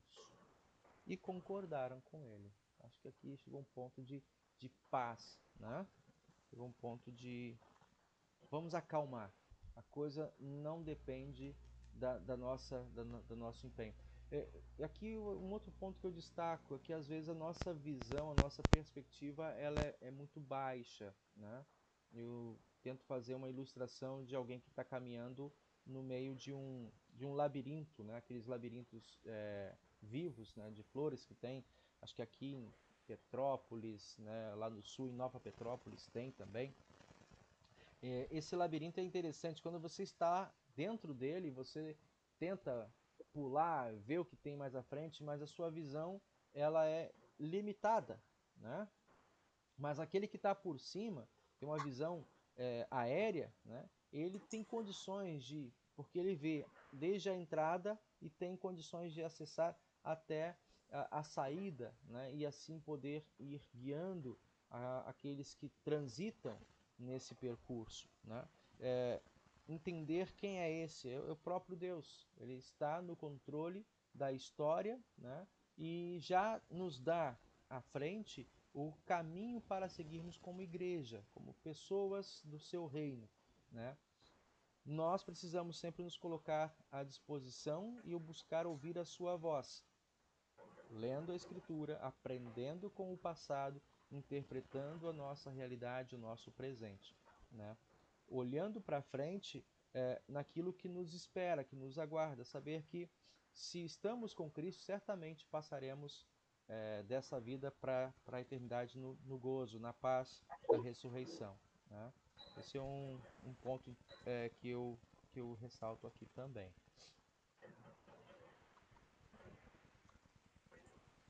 Qual foi a resposta dos apóstolos? Então,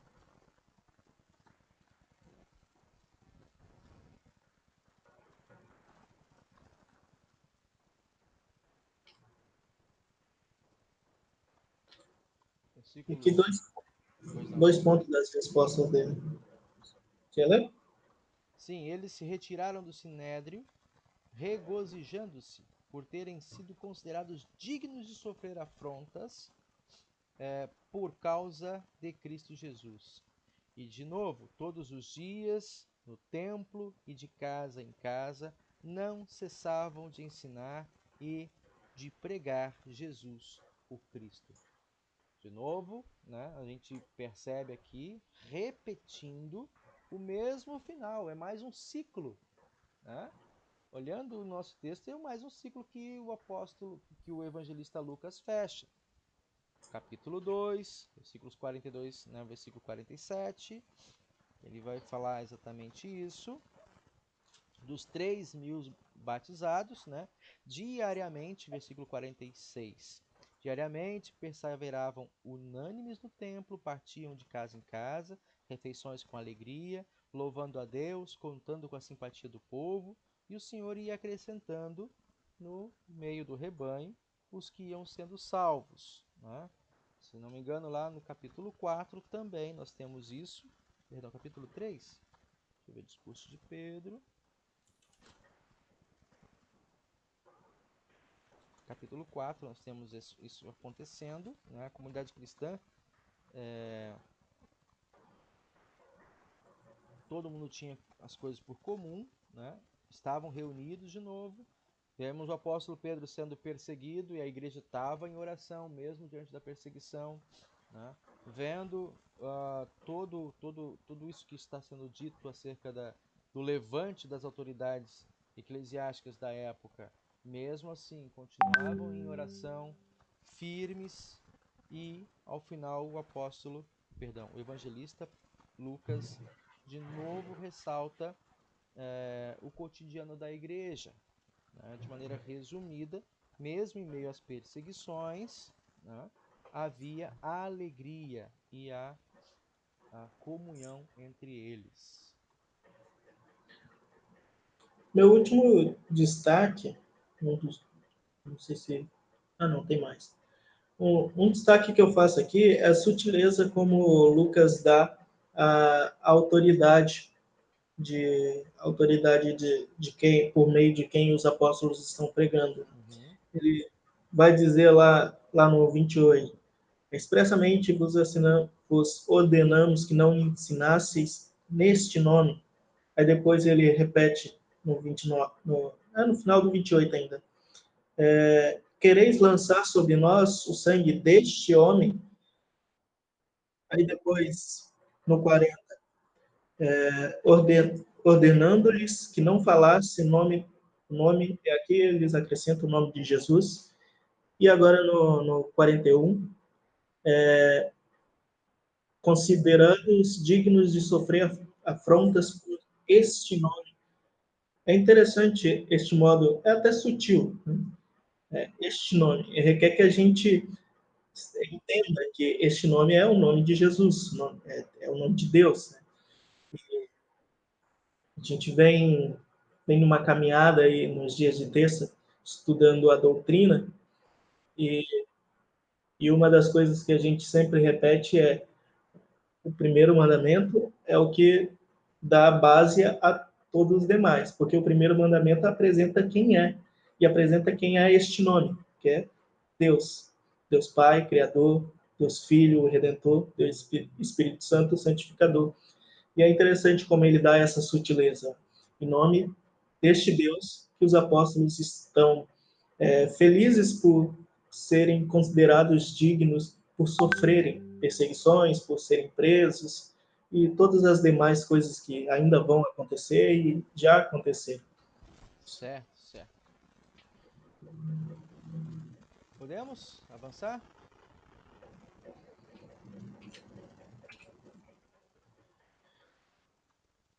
Aplicação. Primeiro ponto. Eles se alegraram no seu sofrimento e não pararam de ensinar e proclamar a boa nova de que Jesus é o Cristo, o Messias. Até que ponto estou disposto a sofrer como os apóstolos por causa do Evangelho? Até que ponto estou disposto a nunca parar de ensinar e proclamar a boa nova de Jesus com coragem, independente dos riscos?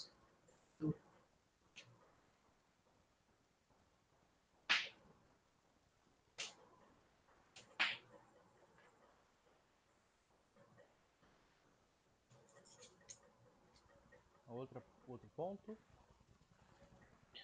Creio que o anjo me libertou e me deu a ordem de ir para o templo e anunciar ao povo tudo a respeito desta nova vida?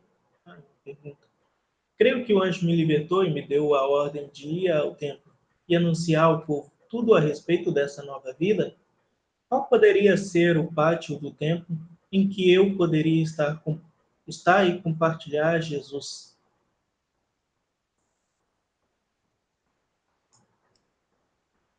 Alguém gostaria de comentar? Eu acho.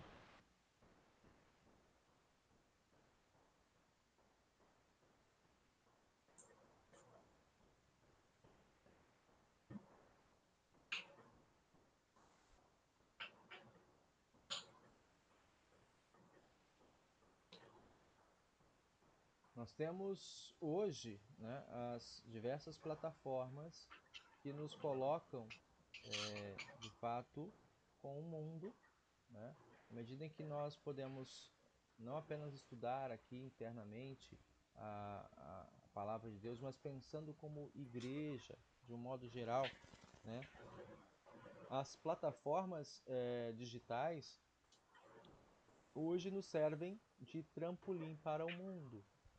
E dessa mesma maneira, né, o templo, aqui no nosso texto, é o lugar onde as pessoas que queriam saber a respeito, que buscavam conhecer e adorar ao, ao Deus, né, o Deus eterno, ao Deus triuno, ao Deus criador, elas se reuniam. Então, onde estavam os apóstolos? Estavam na concentração do povo. Estavam no meio onde estavam as pessoas que queriam e buscavam esse conhecimento e essa paz para as suas vidas. Qual é o templo hoje? Hoje, de novo, né, a plataforma é o mundo, né? Tanto nos meios físicos, né, quanto nas plataformas virtuais. Eu estava fazendo um curso não, uma semana de treinamento em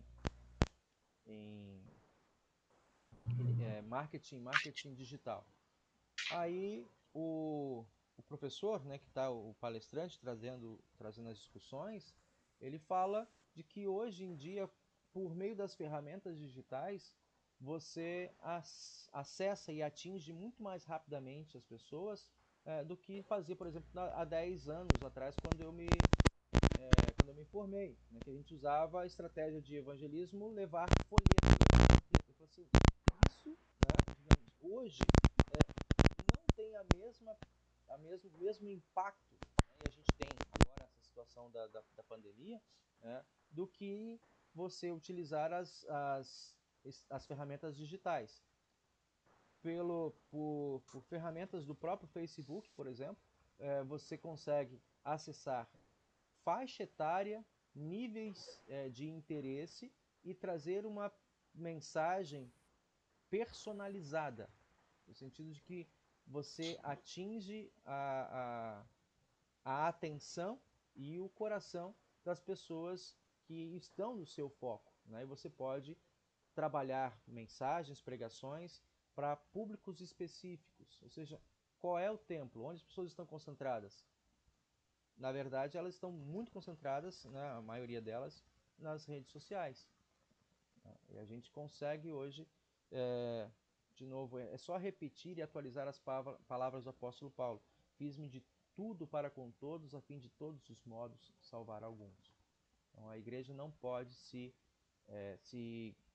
esconder, se resguardar das plataformas. Precisa sim aprender e agir com pensamento crítico, né? Também com ética, com cuidado, mas usar com alegria, né? E com apropriação devida essas plataformas que estão colocadas para nós. Algo que me vem à mente acho que foi o lema da IELB para o ano passado, é viver e compartilhar o amor cristão no lugar onde eu fui colocado. Acho que foi o ano do ano passado, essa segunda parte. Não, compartilhar o amor é desse ano. Desse ano, mas no lugar onde... Não, isso vem de 2020, 2018, 19. 2018. Nessa ideia de que utilizar, se estou utilizar os meios que nós temos e também lá onde nós estamos, nós podemos ter esse pátio, né, onde nós podemos compartilhar esse amor e também compartilhar o Evangelho de Cristo. Uhum. Nesse sentido. Muito bem. Luiz, a Cláudia hoje disse que por causa de dificuldades ali técnicas, ela vai ficar como uma ouvinte, né? Luiz, tem algum acréscimo, alguma coisa já nesse fechamento, por favor?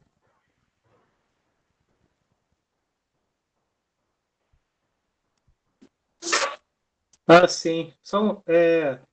Com relação ao que você falou, né, usar as mídias digitais, a tecnologia que a gente tem hoje para falar de Jesus, né?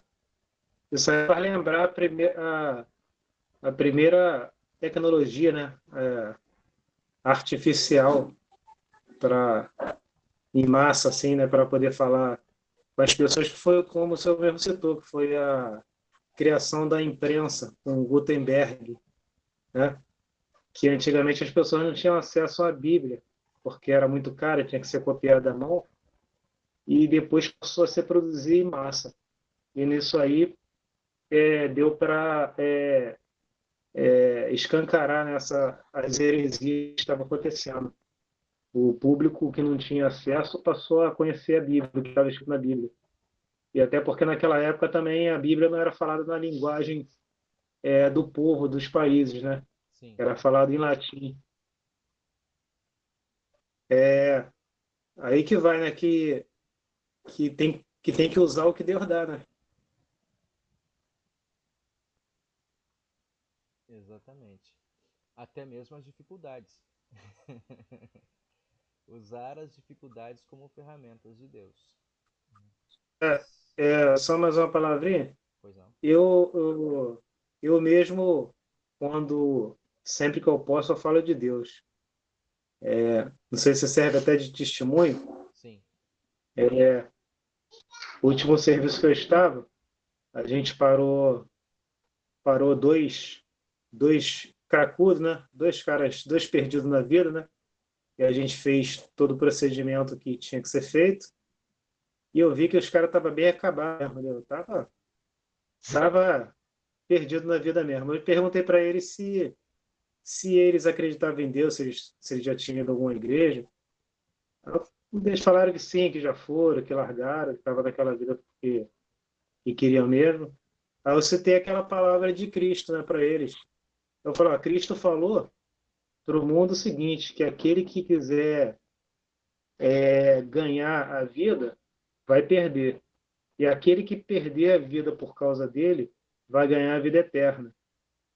E eu falei para ele, sabe o que que significa? Isso aí significa o seguinte, quando a pessoa ela vive só para si mesma, as coisas sempre vão dar errado, como estão dando errado para vocês. A partir do momento que vocês viverem para fazer a vontade de Deus, as coisas vão dar certo para vocês. E eu pude notar de que eles me ouviram. Belo testemunho, Luiz. Acho que a gente precisa usar o nosso lugar, né, a oportunidade que a gente tem de, de não apenas, né, você como policial às vezes é visto só como figura de repressão, né, a figura do policial só aparece para reprimir, mas quando vem uma palavra de acolhida, uma palavra de instrução, né, quantas vezes isso ajuda também as próprias pessoas retomarem de novo a função, né, policial, que também tem a função de vigilante, né, aquele que está à vigia, é, e que traz conselhos para a vida. Né? É, que bom se a gente pudesse, como você está falando, não só você nesse momento, mas também outras profissões, né? O conselho dos professores, o conselho de profissionais de saúde que nos servem de vigias, né? Do próprio Senhor quando cristãos, né? Quando bem orientados, vigias da palavra, ou vigias do Senhor, para nos alertar para o bom caminho. Né? Como palavra de alerta, sai do caminho da morte, do caminho da destruição, né? Para um novo caminho, né? Uma retomada de vida. Acho que isso é importante a gente se destacar do teu trabalho, né? Que do teu modo de abordagem, do teu conselho, que é um conselho de edificação, né, para a vida deles. E a gente espera, de fato, né, que Deus, o Espírito Santo, possa ter usado a tua fala para, de algum modo, alertar, cavar, se algum deles já ouviu o Evangelho, isso está presente, ainda que adormecido nos corações. Né? Quem sabe uma escavada revolvida na terra, né, possa fazer com que a semente germine, né, e cresça de novo.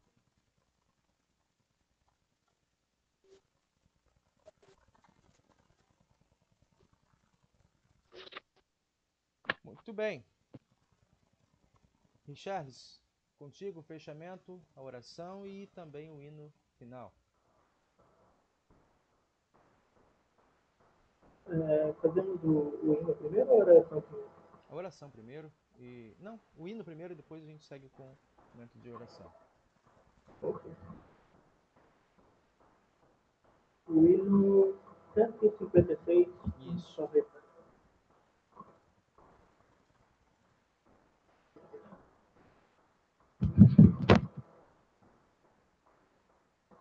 hino 156.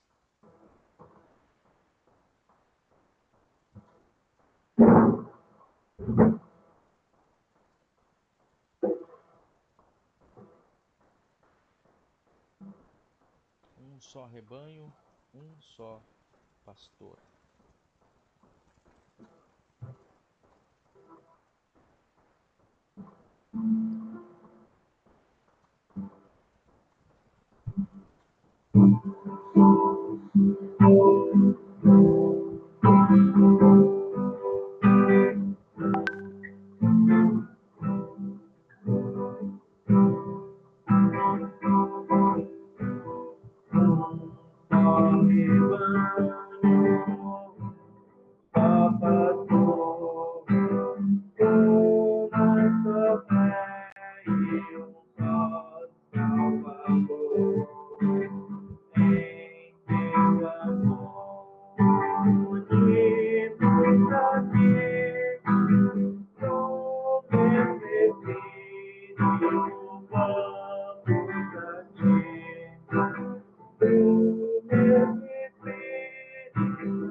Amém.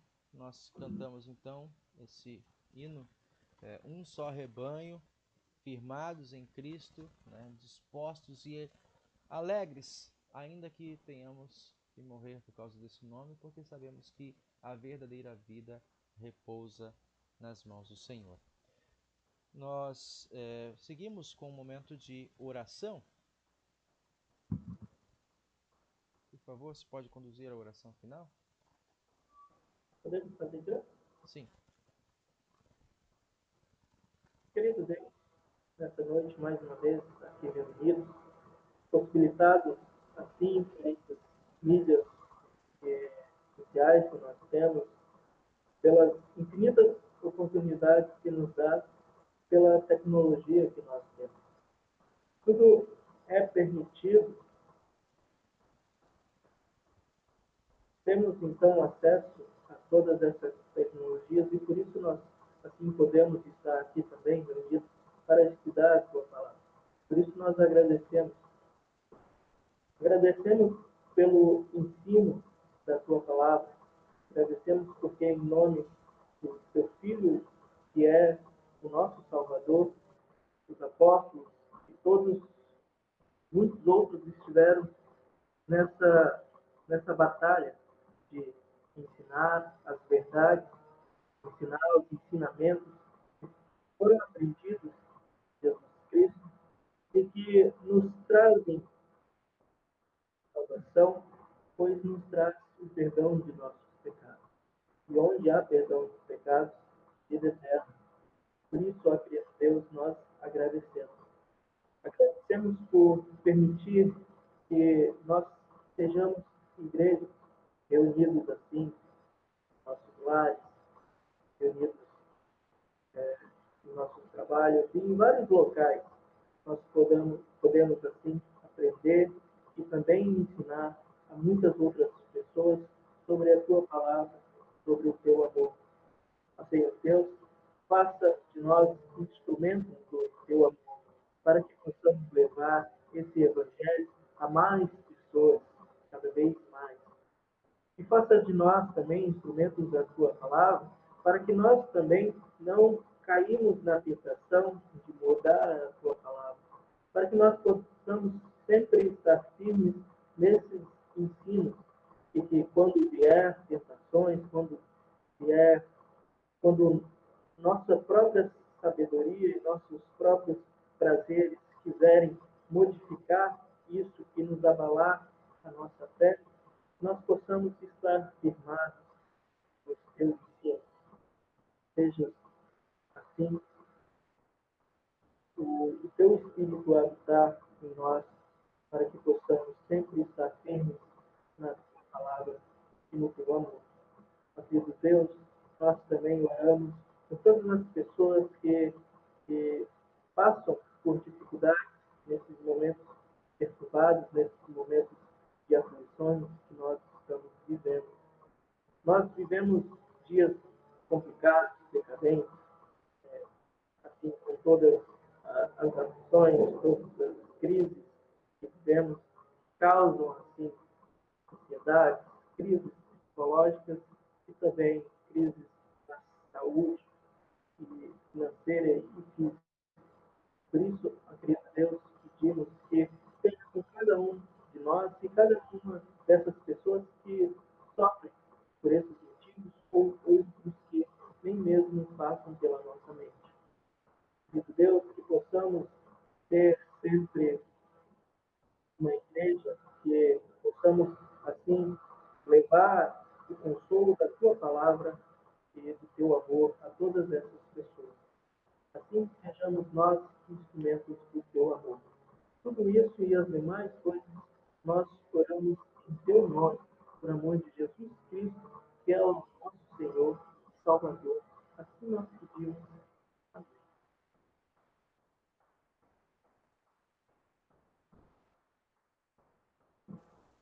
Encerramos nosso estudo com a oração do Pai Nosso e também a bênção araônica. Pai nosso que estás nos céus, santificado seja o teu nome, venha o teu reino. Seja feita a tua vontade, assim na terra como no céu. O pão nosso de cada dia nos dá hoje, perdoa-nos as nossas dívidas, assim como nós também perdoamos aos nossos devedores. Não nos deixes cair em tentação, mas livra-nos do mal.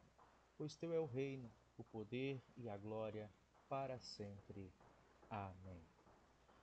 O Senhor os abençoe e os guarde. O Senhor faça resplandecer o seu rosto sobre vós e tenha misericórdia de vós. O Senhor sobre vós levante o seu rosto e vos dê a sua paz. Amém. Amém.